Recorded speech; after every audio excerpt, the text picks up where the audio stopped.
एहसन और बिलाज का 14 साल पुरानी दोस्ती में दोनों ही नहीं बचते। बिलाज ने इसे प्रोटोकॉल दिया था, अपनी तरफ से भाई बनाया हुआ था। आप अंदरून जाएं और वहां पर आगे जाके आप ये पता करें कि एहसन शाह का इनकम ऑफ सोर्स क्या था। उसकी टिकटॉक पर वीडियोस थी और दूसरी तीसरी ये सब उसको बेचता था और उसी के जो पैसे थे वो उन्हें यूटिलाइज करके ये एमपीए एमएनए बनना चाहता था। क्या देखते हैं एहसन शाह जिसकी रिहाई करीब आ जाती है, जो कि अपना रिमांड मुकम्मल कर लेता है, फिर जो है वो कत्ल जो है वो कर दिया जाता है ईसाइयों के कब्रिस्तान में ले जाकर। इसका सबसे ज्यादा फायदा किसे होता है? बेहुदा वीडियोस भी सामने आई और कुछ और चीजें भी सामने आई। एहसन शाह की तस्वीरें भी जो है वो सीआईए ऑर्गेनाइज क्राइम की जानिब से एहसन के मिसेस का वो फ्रैंक स्टाइल, जो इतने बड़े कत्ल के बाद, इतनी बड़ी फैमिली का बच्चा मरवा देने के बाद इतना रिलैक्स बंदा जेल में बैठा और कह रहा है मैं जेलों का काटू बन चुका हूँ। मेन मरकजी मुल्जिमान तो पकड़े नहीं गए अब तक। एहसन के घर पे ताले लगे हुए हैं, एहसन की वहाँ पे वालदा, वहाँ पे बहनें, वहाँ पे भाई, कोई भी नहीं मौजूद है। उसकी बीवी के बारे में अब इंफॉर्मेशन ये मिल रही हैं कि वो बैरून मुल्क रवाना हो चुकी हैं। अपनी अपनी दुकानदारी करने के लिए बहुत हार्श वर्ड बोले जा रहे हैं सोशल मीडिया पे। हमें इससे इज्तनाब करना चाहिए। बिस्मिल्लाहिर्रहमानिर्रहीम, अस्सलाम वालेकुम। मैं हूँ मायरा हाशमी और आप सब देख रहे हैं मायरा हाशमी ऑफिशियल।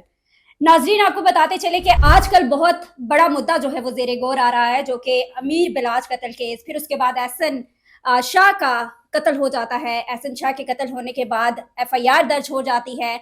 मतलब ये मामला, ये कत्ल नए से नया रुख इख्तियार करता जा रहा है। बहुत से लोग बड़े बड़े तज्जियाकार बन रहे हैं, अपनी दोस्तियां निकाल रहे हैं कि जैसे एहसन जो है वो शायद हमारा बचपन से दोस्त था, या अमीर बिलाल जो है उसको तो हम बचपन से जानते थे। क्या हकीकत है, क्या गलत है और किस कदर हकाइक है, इस हवाले से मेरे साथ इस वक्त दो सीनियर तज्जियाकार मौजूद है।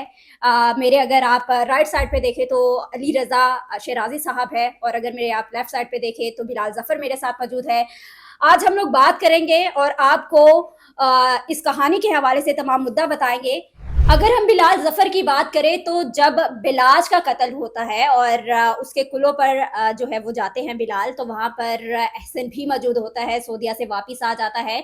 तो इन्होंने तकरीबन इस स्टोरी को बहुत गौर से कवर किया, बहुत करीब से कवर किया और अब तक कवर करते आ रहे हैं। और शेराजी साहब जो है वो भी इस कहानी के ऊपर काफी स्ट्रॉन्ग अपना आर्गुमेंट जो है वो रखते हैं, और इनसे भी पूछेंगे और बात करते हैं कि आखिर क्या हकीकत है। सबसे पहले शेराजी साहब से बात कर लेते हैं। शेराजी साहब, बहुत शुक्रिया आपने मुझे वक्त दिया।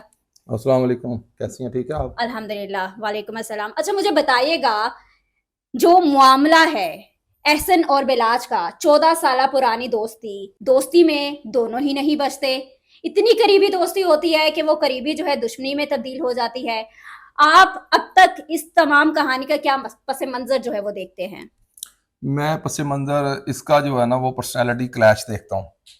ये जो बिलाज ने इसे प्रोटोकॉल दिया था, अपनी तरफ से भाई बनाया हुआ था, वो इस कदर इससे मोहब्बत करता था। अगर उसका भाई भी इसके सामने ऐसे टांग खड़ी कर कर बैठ जाता था तो पाँव एहसन शाह की अगर तरफ होता था तो वो उसे भी कहता था कि मोसो पाँव नीचा करो, तुम्हारा पाँव जो है वो एहसन शाह की तरफ हो रहा है। तो वो अपनी फैमिली में अपने डाले, अपने गनमैन उसको इस्तेमाल करवाता था, और जितना भी अंदरून में इसका होल्ड था, जितनी भी लड़कियां और जितने भी प्रमोटर्स और जितने भी दीगर लोग इस तरह का काम करने वाले, छोटा मोटा लेन देन का, इसमें आप जो भी करीबी शाह आलमी मार्केट पड़ती है और इनके पास जो जितनी भी मार्केट्स पड़ती हैं, इसमें सब में इसका जो प्लाजों पे किसी का रफड़ होता था ये एहसन शाह क्लियर करता था। बिलाज, आप सब जानते हैं कि बिलाज एक फैमिली की तरफ से बहुत स्ट्रॉन्ग आदमी था और उसको इन चीजों की जरूरत नहीं थी पैसों के हिसाब से। तो ये जितने भी पैसे कमाता था, इवन के उसके दोस्त उसको ये बताते थे कि तुम्हें तुम्हारी तस्वीरें उतरवाने के लिए लोगों से पैसे लेता है, और किसी से जो कोई बड़ा कोई तुम्हारा फैन होता है तो वो इसे मोबाइल तक गिफ्ट करते हैं। तो वो आगे से ये कहता था कि दोस्त जो होते हैं वो दोस्तों को इस्तेमाल करने के लिए होते हैं, और अगर मेरा दोस्त है तो ये मुझे इस्तेमाल करके इसका कुछ बन सकता है तो जरूर बनना चाहिए। अच्छा, आप मुझे ये बताएं, आपको क्या लगता है कि क्या एहसन शाह इतना गरीब था कि उसे दौलत और शोहरत के लिए बिलाज का सहारा लेना पड़ रहा था कि अगर बिलाज मेरे साथ है तो मैं अमीर हो जाऊंगा? यहाँ पे मैं आपको मैम एक बात बताता हूँ कि एक बंदा होता है वो करोड़पति होता है।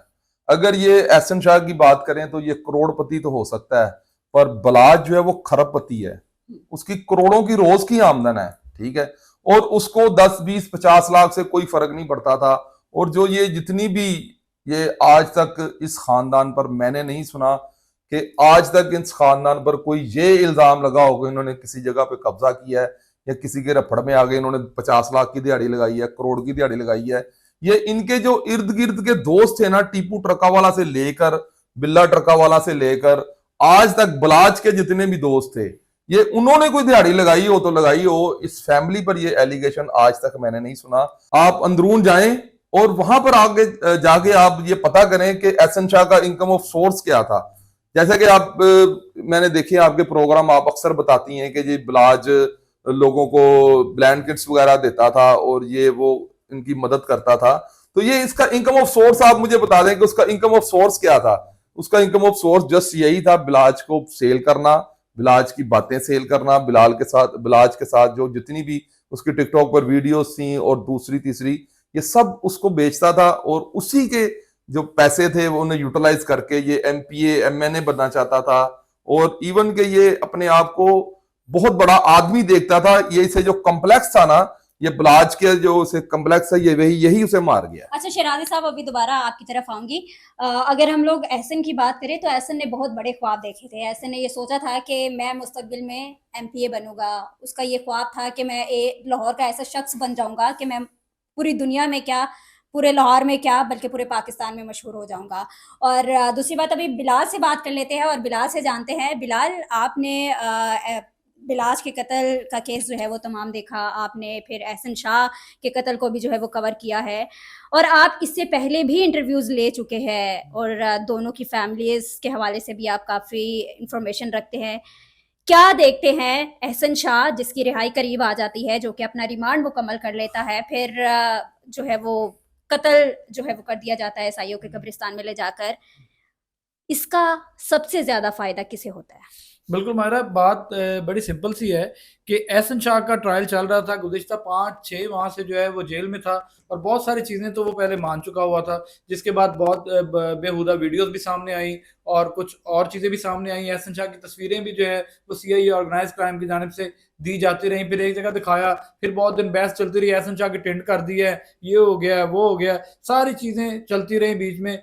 लेकिन एक बंदे को जिसको पशेमानी ना हो अपने कुछ किए पे, एहसन शाह के लिए लोगों की हमदर्दियां भी आना शुरू हो गई थी, क्योंकि अमीर बालाज के कत्ल के बाद उसकी फैन फॉलोइंग इतनी ज्यादा बढ़ गई थी कि पूरी दुनिया से लोग उसको पसंद कर रहे थे, मैसेज कर रहे थे, लोग मिलने आ रहे थे, उसके बाप दादा की तस्वीरें देखने के लिए आ रहे थे। लेकिन इस ट्रायल के चलते चलते जो है एहसन शाह को कहीं ना कहीं जाके एक सॉफ्ट कॉर्नर मिला था लोगों की जानिब से। कुछ लोग, कुछ कम्युनिटी कहना शुरू हो गई थी कि एहसन के साथ ज्यादती हो रही है। और ये इस बात को भी खत्म किस चीज ने किया, जो एक ऑडियो कॉल लीक हो जाती है, उस पर पुलिस के खिलाफ, पुलिस के अगेंस्ट जो है वो आपने भी काम किया, हमने भी किया, पूरी कवरेज की, चलाया। जिस तरह लोगों के साथ पुलिस की जानिब से ज्यादतियां होती थी, हम उसी नजर से देखते आ रहे थे इस केस को भी कि एहसन शाह के साथ भी ऐसा कुछ हो गया। लेकिन इस कॉल ने ऐसा भांडा फोड़ दिया कि एहसन शाह, बलाज के बाद एहसन शाह भी चला जाता है, उसकी माँ जो है वो रो रो के धाड़े मारी। माँ तो सबकी माँ होती है, जिस तरह वो रो रही थी, हाँ, तो उसको माँ का सबको एहसास होता है। लेकिन उसके भाइयों की इन्वॉल्वमेंट, एहसन खुद ही अपने भाइयों के बीच में इन्वॉल्व कर गया। एहसन के मिसेस का वो फ्रैंक स्टाइल, जो इतने बड़े कत्ल के बाद, इतनी बड़ी फैमिली का बच्चा मरवा देने के बाद इतना रिलैक्स बंदा जेल में बैठा और कह रहा है मैं जेलों का काटू बन चुका हूँ। तो मुझे बताएं, एक आम बंदा जो उसके हक में बोलना शुरू हो गया था, वो तो सारे उसके अगेंस्ट हो गए। और दूसरी बात, अपनी फैमिली के लिए मुश्किलात इस बंदे ने खुद खड़ी की हैं। ये ऐसी कॉल्स और ऐसी वीडियोस जो हैं वो सामने ना आती तो शायद हमदर्दी मिल जाती। लेकिन मायरा, मैं आपको एक बात बता दूं कि इस केस को जो है ना, मैं इसकी अब एंडिंग जो है वो देख रहा हूँ। मेन मरकजी मुल्जिमान तो पकड़े नहीं गए अब तक, लेकिन एहसन शाह के खत्म होने के बाद लोग समझ रहे हैं कि खत्म हो गई कहानी, सारा कुछ हो गया। अब जो नई एफआईआर दे दी गई है ना, इसके कहानी जो है वो अब दोबारा एहसन की फैमिली ने शुरू कर ली है। मेन मरकजी मुल्जिमान को एक साइड पे कर दिया, दुश्मनदार फैमिली बलाज को साइड पे कर दिया, इन्होंने अपना बैर जो है वो पुलिस के साथ डाल लिया है। तो वो मुझे लगता है अच्छा, मैं आप सबको एक बहुत ज़रूरी बात ये बता दूँ कि जब एहसन शाह जेल में था और वहाँ पर उसकी वालदा मुझे बताती है कि एक तो एहसन शाह के पास मोबाइल नहीं था, फिर ऑडियो जो है वो लीक हो जाती है, फिर दूसरी जानिब उसकी वालदा की जानिब से और उसके दीगर भाइयों की जानिब से बयान सामने आता है कि मायरा जब एहसन को गिरफ्तार किया गया, पूरे 1 महीना जो उसके ऊपर तशद्दुद हुआ और कहाँ-कहाँ पर तशद्दुद हुआ, अगर वो हम बता देना तो आपकी रूह कांप जाए। इतना तशद्दुद हुआ कि हम आपको बता भी नहीं सकते। फिर जब एहसन का ये अभी कत्ल हुआ, पोस्टमार्टम होता है, पुलिस की जानिब से कहा जाता है कि हम तो आपको डेड बॉडी भी नहीं देंगे, डेड बॉडी हम खुद दफनाएंगे। फिर एट द एंड जब फैमिली पूरी जाती है, जाकर एहतजाज करती है बाहर म्यू अस्पताल के, फिर वो डेड बॉडी देते हैं और उसका भाई मुझे बता रहा था कि एहसन का पूरा सर स्टिचेस, उसकी पूरी बॉडी पे स्टिचेस और इतने निशान देखे गए कि उसके ऊपर तशद्दुद बहुत होता था। लेकिन उसकी वालदा ने कहा है कि हमने इतना पैसा दिया कि किसी तरीके से मेरे बच्चे पर, अब मेरे बच्चे को मारा ना जाए, मेरे बच्चे को जेल में महफूज रखा जाए। हमारे से जितना हो सका हमने उसको बचाने की कोशिश की, लेकिन एट द एंड फिर जो है वो मारा ही गया। और ऑडियो लीक्स के हवाले से आप अभी कह रहे हैं कि एहसन की पूरी फैमिली का ये कसूर है और पूरी फैमिली जो है वो इन्वॉल्व हो रही है, जबकि एहसन की जो वाइफ है, जिसके 1 महीने पहले शादी होती है, वो अभी एहसन के घर में मौजूद नहीं है। एहसन के घर पे ताले लगे हुए हैं, एहसन की वहाँ पे वालदा, वहाँ पे बहनें, वहाँ पे भाई, कोई भी नहीं मौजूद है। तो आपको क्या लगता है कि उसकी जो बीवी है वो कहाँ पर गई है, या उसकी बीवी का क्या किरदार है? उसकी बीवी ने उसकी पूरी फैमिली को फंसाया है। बिल्कुल, हमारा जो ऑडियो कॉल के बाद की जो बात है, उसकी बीवी के बारे में अब इन्फॉर्मेशंस ये मिल रही हैं कि वो बैरून मुल्क रवाना हो चुकी हैं और एहसन शाह के भाई जो अली है और दूसरे तमाम जो भाई हैं और जो फैमिली के और लोग हैं, उनके ऊपर ये एक बिल्कुल इल्ज़ाम जो था वो साबित होता नज़र आ रहा है कि सारी फैमिली जो है एहसन भाई की पर इल्जाम लगता हुआ। उसके भाई की इन्वॉल्वमेंट इस तरीके से शो की जा रही है कि वो खुद मुंह से कह रहा है कि मैंने लड़के तैयार कर लिए हैं। देखिए, पुलिस अगर तफ्तीश करती है, इन चीजों को लेके आती है, तो उस पुलिस मुकाबले को अगर साथ जोड़ते हैं एहसन के, तो एहसन का भाई उसको छुड़वाने के लिए आता है। शायद वो शकील भट्ट के ऊपर अटैक करने के लिए आ रहा हो, ये तो अब मुझे और आपको तो नहीं पता, लेकिन ये तो बाद तफ्तीश होगी तो बाद में पता चलेगी। लेकिन आप ये कह रहे हैं कि एहसन शाह का भाई वहां पर शादबाग के इलाके में गया है पुलिस ये पर पुलिस हमला कह करने रही के है, ये लिए। पुलिस कह रही है ना कि वो अटैक करने के लिए गया है, लेकिन इसका पसे मंजर वो ऑडियो कॉल को साथ रख के अगर आप देखें तो आपको क्लियर हो जाएगा कि शायद कोई ऐसी प्लानिंग हो रही थी। अब ये नहीं पता कि एहसन शाह ने ऐसी प्लानिंग अपने घर वालों के साथ और भी कोई दूबू को ऐसी बात की थी या नहीं की थी, लेकिन ऑडियो कॉल ये बताती है कि मैंने प्लान कर लिया है, बंदे तैयार कर लिए हैं, शादबाग वाले को मारना है, सरप्राइज दूंगा, सऊदी अरब चला जाऊंगा। तो अब ये चीजें मुश्किल पैदा करेंगी इसकी फैमिली के लिए। इसकी वालदा जो कि इनोसेंट थी एहसन के मरने के बाद, एक माँ दुखी थी अपने एक बेटे के लिए, अब उसको बाकी बच्चों को बचाने के लिए बहुत तगोदो करनी पड़ेगी। एहसन की बीवी जिस किस्म के अल्फाज कॉल्स में बोल रही थी, शायद ये एहसन की फैमिली के लिए बहुत नुकसानदेह होंगे। मतलब ये एक वो नई दुश्मनी जो है बिल्कुल वो ये एक शुरू हो गई है। नई जो जंग छेड़ी जा रही है, बजाय इसके कि बंदा एहसन फौत हुआ है, आप लोगों के रवैये में वो म्याना रवि आनी चाहिए जिससे आपको हमदर्दी मिले और आप उसको और ज्यादा जो है वो फाइट करते जा रहे हैं। ये आपके लिए ठीक नहीं होगा, क्योंकि पुलिस जो है वो सबसे पहले अपने आप को देखती है, क्योंकि इस केस के लिए पुलिस ने बड़ी काम किया है, कार्रवाई की है, और अब आने वाला वक्त जो है वो आप खुद ही देख लीजिएगा। अच्छा, मतलब शेराजी साहब, आप कैसे देख रहे हैं? ऑडियो लीक हो जाती है, बीवी फरार हो जाती है और सारा मुद्दा फैमिली के ऊपर, नई दुश्मनी का आप समझ रहे हैं कि आगाज हो चुका है।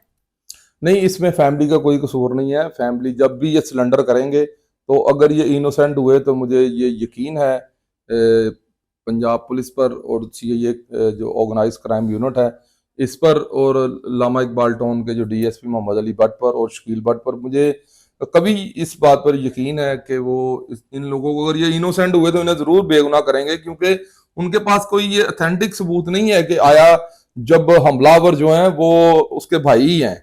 क्योंकि ये उसमें ये बताया जा रहा है एफआईआर में कि एहसन ने मरते वक्त ये कहा है कि ये मेरे भाई हैं, ठीक है। तो अगर वो अपनी कोई एलिबाई दे देते हैं कि वो किसी और जगह मौजूद थे, तो इसमें वो क्लियर होने के काफी ज्यादा चांसेस हैं। इसमें पुलिस के साथ उनकी अच्छा, कोई एहसन दुश्मनी की नहीं है। वालदा की जानिब से कहा जा रहा है कि हम चाहते हैं कि हमारी दुश्मनी ना पड़े, हम दुश्मनदार फैमिली नहीं है, हमें जो है वो माफ कर दिया जाए, हम माफी मांगने के लिए तैयार है, लेकिन किसी तरीके से मेरा मेरा एक जवान बेटा इस दुनिया से चले गया, लेकिन मेरे बाकियों को बख्श दे, मेरे बाकियों को महफूज कर ले, हमें पनाह चाहिए है। गवर्नमेंट से भी अपील की जा रही है, आला इदारों से भी की जा रही है कि हमारी मदद करे, इस वक्त उनकी सुनवाई नहीं हो रही है।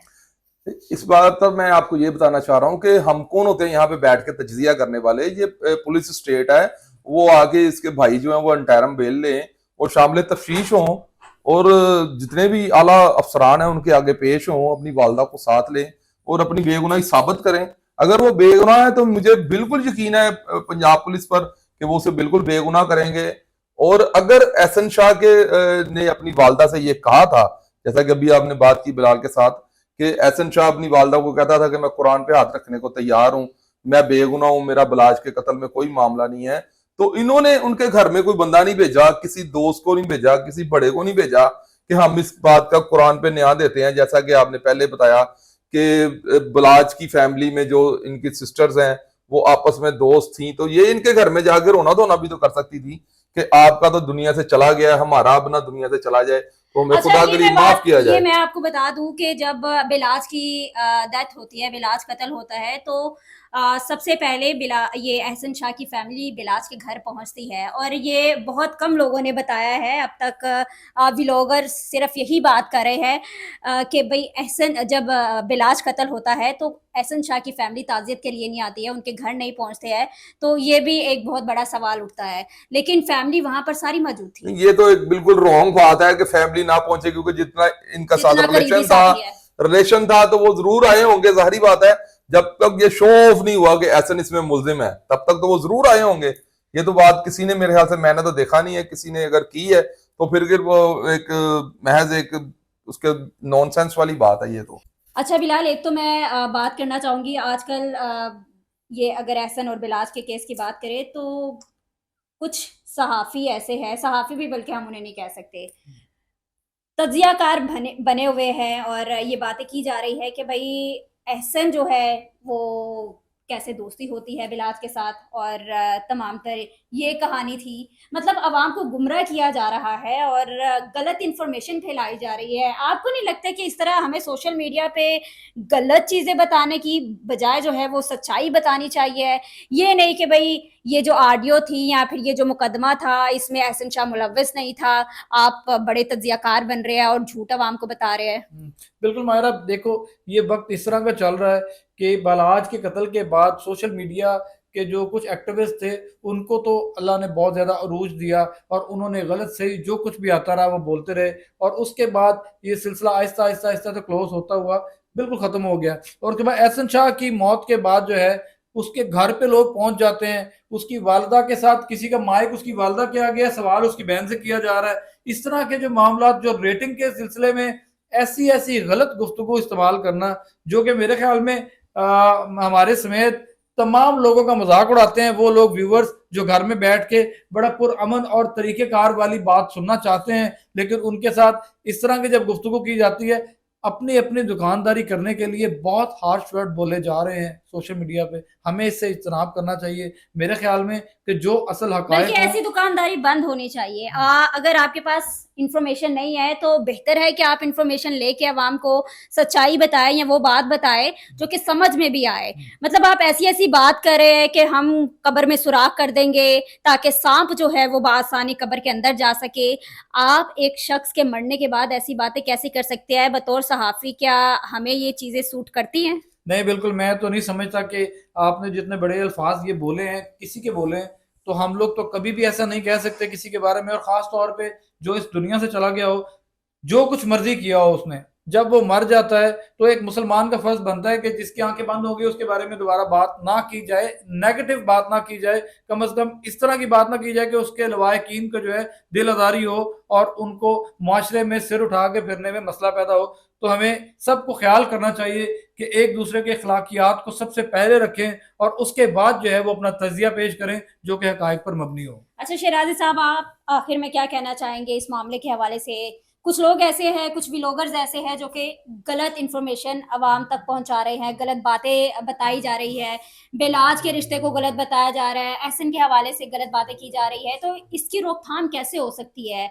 क्या ये हमारा फर्ज नहीं है कि हम बताएं कि हमारा फ़ायदा किस में है?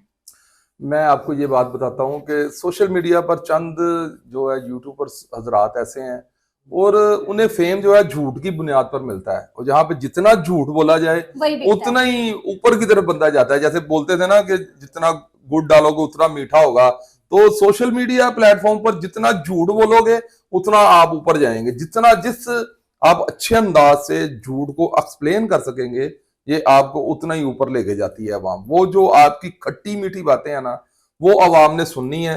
आप जितनी खट्टी मीठी बातें कर सकते हैं उतना ही अवाम को टेस्ट आता जाएगा, तो आपके चैनल को सब्सक्राइब करते जाएंगे। इसके अलावा इसमें मोर देन इज नथिंग। मैं तो इसके बारे में यही कह सकता हूं कि ये जो जितनी आपको खट्टी मीठी बातें याद है ना, आप मोबाइल सामने रख के या कैमरा सामने रख के वो अवाम के आगे बता दें, फलां ये फलां वो, फलां मेरी जुत्ती थले, फलां मेरी मंजी थले, वो सारा फिर इस तरह ही चलता रहता है। बिल्कुल शेराजी साहब, आपका बहुत शुक्रिया। बिलाल, आपका बहुत शुक्रिया कि आपने अपना कीमती वक्त मुझे दिया। और इस तमाम तर कहानी में हमें सिर्फ यही मालूम होता है, सहाफ़त करें लेकिन अच्छी सहाफ़त करें, आवाम तक इंफॉर्मेशन सही पहुंचाएं ताकि लोगों को भी पता चले कि हाँ, अगर ये बात कर रही हैं या कर रहा है तो इसमें ज़रूर कोई ना कोई सदाकत है। ये नहीं कि झूठ पर मबनी आप अपना पलंदा या फिर अपनी गलत हकीकत जो है वो आवाम को दिखाए और उन्हें बरगलाए। तो खुदारा अपना भी ख्याल रखें, अपने घर वालों का भी ख्याल रखें और ऐसी सोहबत में ना बैठे जिसका असर आपके ऊपर बहुत ज़्यादा बुरा पड़े। और एहसन और बिलाज की कहानी अगर हम लोग देखें तो यकीनन ये ऐसी कहानी है, ऐसी दोस्ती की कहानी है कि जिससे हर शख्स जो है वो सबक सीखता है। तो ऐसी सोहबत में बैठे, ऐसे लोगों में बैठे जिनसे आप कुछ ना कुछ सीख सके। और मैंने जब कल एहसन की वालदा से बात की तो एहसन की वालदा ने ये आखिर में मुझे जुमला कहा है कि अपने बच्चों को अपने हाथों से मार देना बेहतर है बनिस्बत कि हम उन्हें गलत लोगों में बैठाएं या दुश्मनदारी में जो है वो देखें। तो लिहाजा अभी इस तमाम तर कहानी में और बहुत से हकाइक सामने आने हैं, बहुत सी चीज़ें खुलना शुरू हो गई हैं और बहुत सी चीज़ें आगे मुस्तकबिल में खुलेंगी भी। तो जो कुछ होगा वो तमाम चीज़ें हम आपके सामने रखेंगे और आपको बताएंगे कि आगे मुस्तकबिल में क्या होने जा रहा है। लेकिन तब तक के लिए अपनी मेज़बान मायरा हाशमी को दे इजाज़त।